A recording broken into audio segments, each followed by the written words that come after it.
We started this adventure by buying top quality children's camping gear.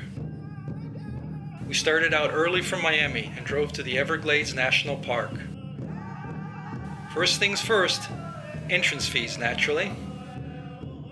At Flamingo Point we got route details and paid our camping fees.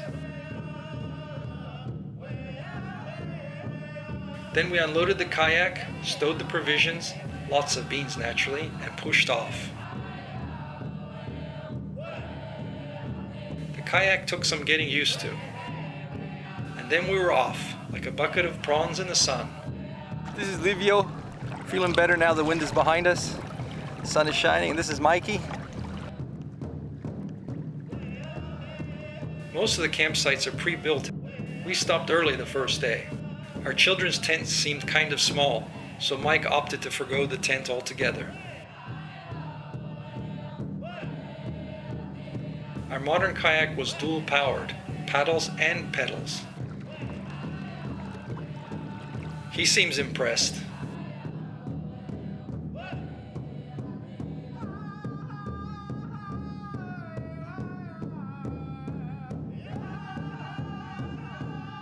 At dinner time, Mike was always the designated cook.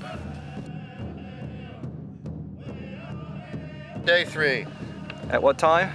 9:25.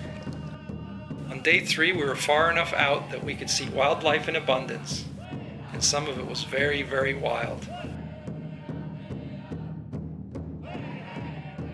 If birds are your thing, then the Everglades is the place to be.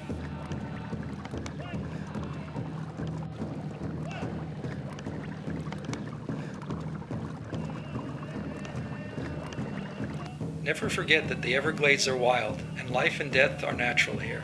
This is one dead manatee.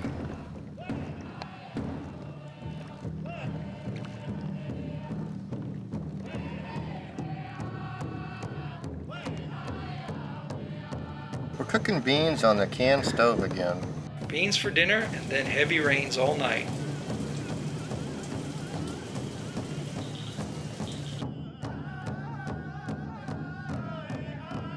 In 3 days we covered a lot of distance.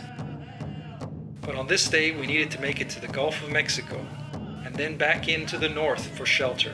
It was a long, wet morning. That is the Gulf of Mexico. We reached the Gulf at the worst possible time, just as a cold front passed overhead.